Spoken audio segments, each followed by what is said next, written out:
Hey guys, it's Lori here. It's Matt. And hey, we're talking today on the weekend update about this book. I've been posting about it, but it's called Faith for Exiles.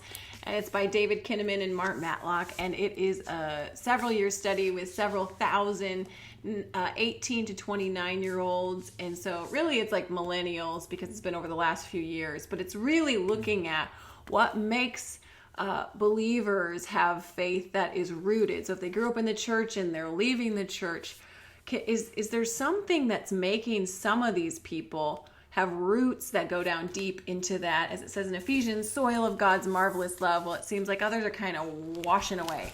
So not only do they look at those, there's 5 main practices that they talk about that really help them to these people to stay rooted, but they even break it up into percentages. Specifically, there's 10%, they say, are what they call resilient disciples. And the characteristics that make a resilient disciple are they attend church at least monthly and engage with their church more than just attending worship services. 2, they trust firmly in the authority of the Bible. 3, they're committed to Jesus personally and affirm he was crucified and raised from the dead to conquer sin and death. And 4, they express desire to transform the broader society as an outcome of their faith. So that's 10%. Are what I would say are like really running after Jesus. There's 38% who are more habitual churchgoers. So they go, but they don't have some of these characteristics. Maybe some of this like wanting to change what's going on in the world. They're just doing it. 38%.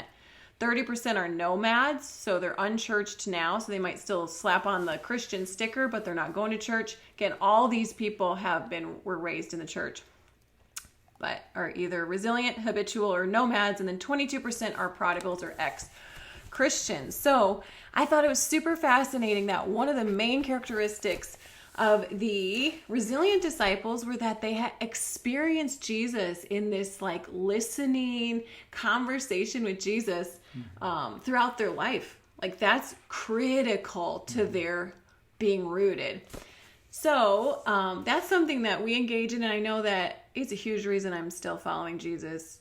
It's probably the primary one, is just someone really teaching me how to hear from God with the Bible over my ears and speak what he says with the Bible as a filter over my mouth. So I just wanted to ask you all in the audience and ask Matt, as we are in this space right now of COVID and what's going to happen next, and really we cannot say we're going to go back to how things were. Things aren't going to go back to how they were. We're in today, and it seems like things are getting worse and harder. So how can we learn from these resilient disciples? Or if we see ourselves, we want to be counted amongst the 10, how can we get even more faithful? And specifically, Matt and you guys, I'd love to hear that specific part about hearing and experiencing this conversation with God. Matt, how is that going for you as you talk with God in this space of resilience? Yeah, well, I mean, I think back to a couple weeks ago, kind of asking a similar question of where do we feel like we need to lean in? And for me, one of the things that I needed was to kind of start externalizing. So I think a lot. Yeah. Have a lot of stuff going on in my head, but I rarely let it kind of come out. And so to have this kind of ongoing conversation with God where I actually expect an answer, and so to actually like externalize what I'm thinking, to say it or to write it or whatever, and then to actually stop and listen is something that I'm trying to work on. Honestly, this week I don't feel like I did very good at it. It was just a busy week. There was a lot of noise that got in the way of me doing that. But even in spite of that, there was a time this week where a song was played that really just kind of cut through all of that and just really hit me square on in the heart. Just that Jesus loves us so much. And just kind of feeling myself, get a little bit emotional and teary-eyed as I was listening to it. And then like just quickly wanting to even come home and share that with you. Just that it was this place that I really felt like God was speaking to me and just moving.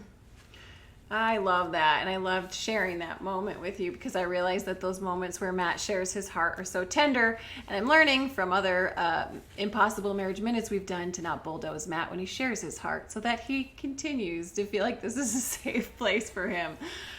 A thing that I'm trying to do to really get rooted in this place of resilient discipleship and really talking with God is really just inviting him into suffering. So whether it's suffering where I am with the kids for X number of hours and I am so tired and I'm just slipping right into mean mom mode and just opening up my heart and saying, Jesus, will you be in this space with me here? And a reason I'm doing that is it's hard to be alone in suffering.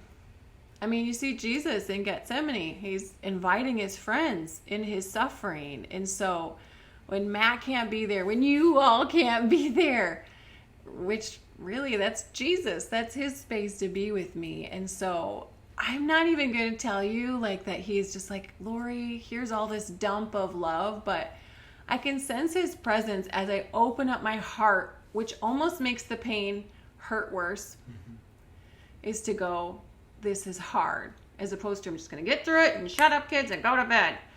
It's, Jesus, do you see me here? So it hurts worse, but it also heals sweeter because you have a friend with you in it and he gets it. Ain't no empathy like the Emmanuel's empathy.